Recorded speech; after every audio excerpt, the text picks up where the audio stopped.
I've just got myself the world's biggest tarantula.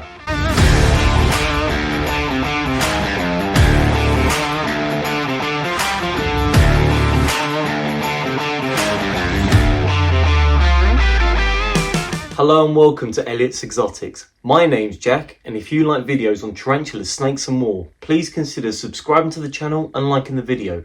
Also, check out my Instagram page at Elliot's_exotics. Let's get into the video. So my good friends down at Cold Blooded have just sorted me out a female Theraphosa stirmi. Now you can't really see her too much at the moment, you sort of see her there. She's a decent size. She's just under the size of my hand, but she is a big girl, nice looking female.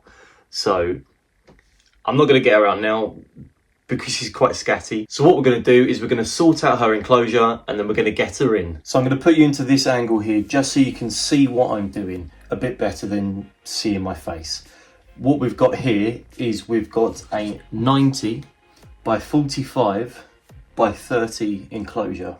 This is an Exoterra. The reason I use the Exoterra is, as I've mentioned before in other videos, it's got the cross ventilation. So it's got the ventilation just below the doors here and the ventilation that will come up through the top, through the lid. I'm going to be using a different lid on top and it's just going to be, instead of just the mesh, it's going to have thick plastic covering on top, so it will keep in some of the humidity and it won't get out as easy. So for the backgrounds, I'm again using the cork bark tiles. Now these are just the 30 by 30s. These are sick, I like these a lot. And I've been starting to use these in the majority of my enclosures. And we're going to use them in this one as well. I can't find any that's just 90 by 30, so we're going to have to use 3 of these. So in there already we have the clay balls. I've probably got about an inch thick of clay balls. Now this drainage layer is just going to help with separating the substrate from the clay balls. So for the substrate I'm going to be using Jungle Bio. I've got 2 bags of this. This is a 10 litre bag, so I've got 20 litres all in all. I think this stuff is better because it is a mixture between normal peat soil and cocoa fibre as well. I like this mix a lot. It really keeps the humidity in.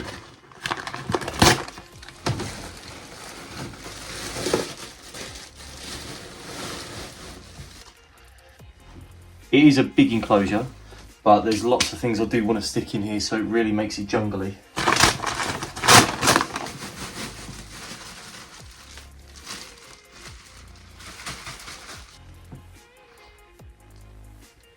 Now, even though I'm sticking the soil in like this, I am going to move little bits for both hide, water bowl, little plants and things. Now, because I really want it to be as looking like a jungle in there as possible, I've picked up this really big plastic Exoterra water dish. It is a really big one, but I want it to have lots of water, plenty of humidity in there. So I'm going to stick this right in the middle about here. And I'm going to try and sink it down so it just fits really well in there. Now tarantulas can't drown unless you hold them down, so this tarantula will be fine, and especially because it is one of the biggest species of tarantula. Now, as well as water bowl, lots of substrate, I want to get a lot of cleanup crew in here. So I've picked up, these are little tropical grey wood lice.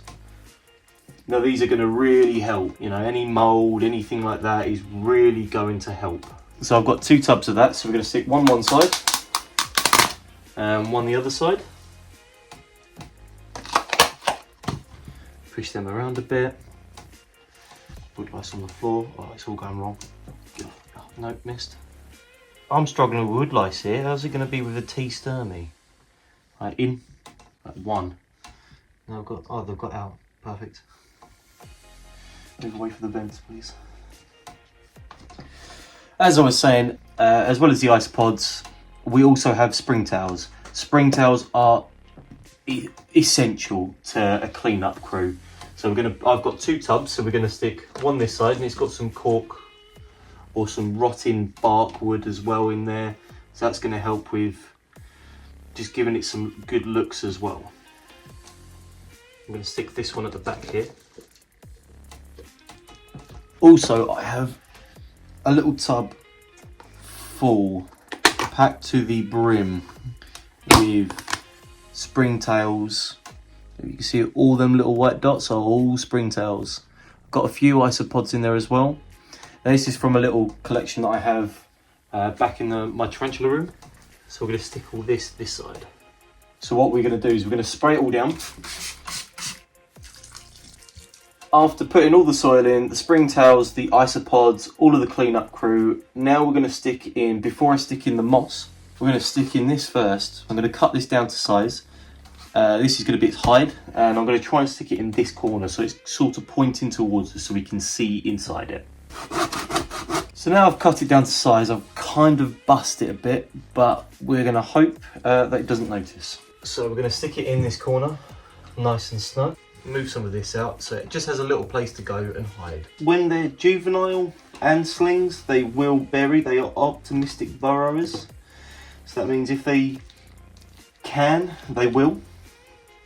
They don't, it's not necessary, but it's better to have it than not have it. I think is a nice little burrow for it. Now we've got the hide in, let's stick in some plants. As per usual, I don't know any of the names.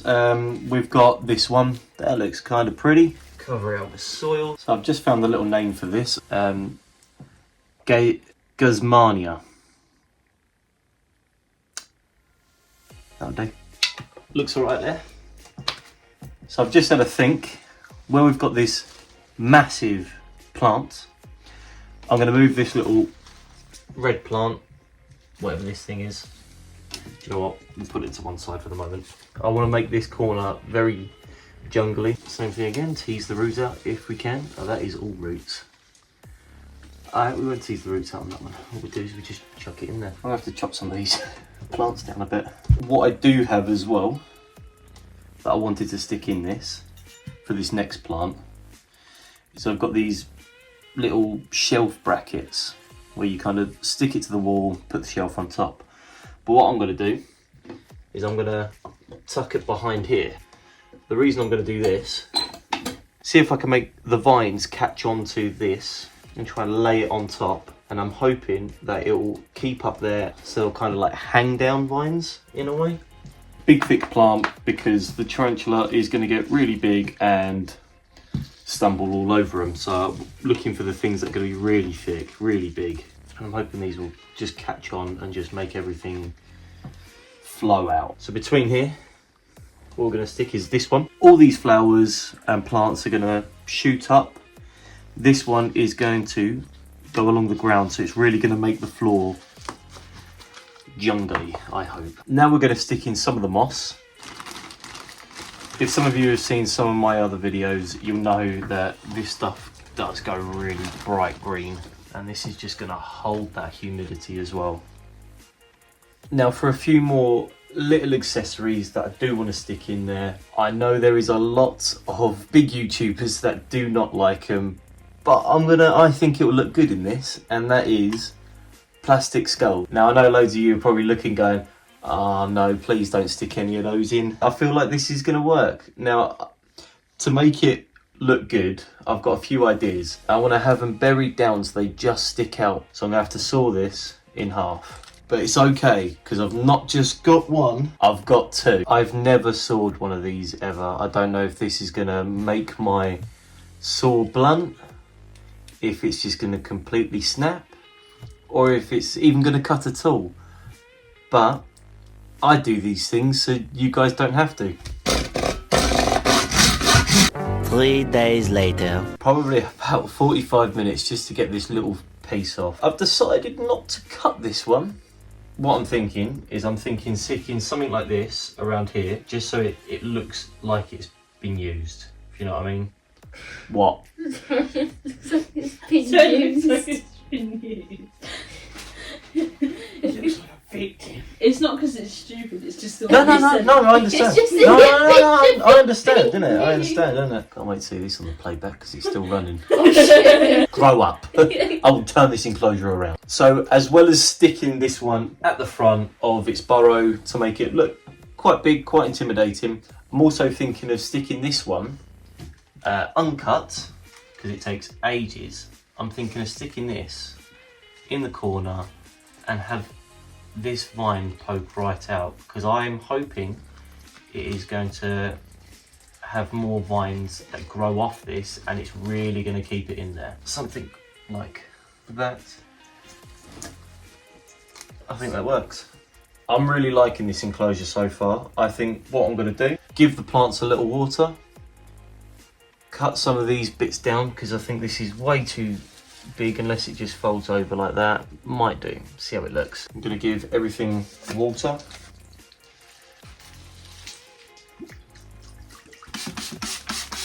Now for the bit that we've all been waiting for, the tea stirmi.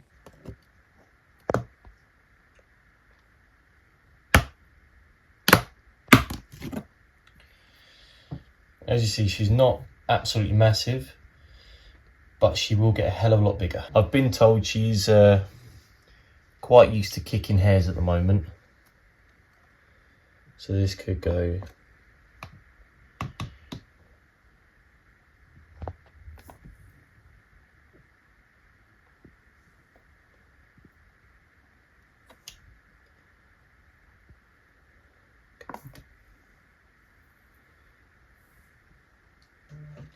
I don't know if you guys can hear, you might not be able to, but she is starting to hiss as well. Come on. And kick hairs. I think that's a job well done. No one's hurt, no one's got bit. A little bit of indicating hairs in the air, but no one minds.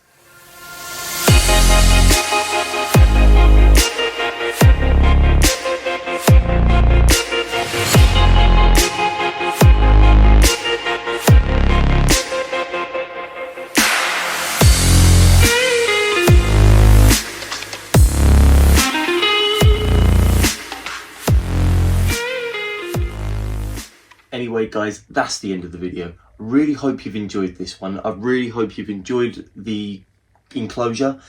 I've had so much fun building it. It's probably, I think, one of the best I've ever done.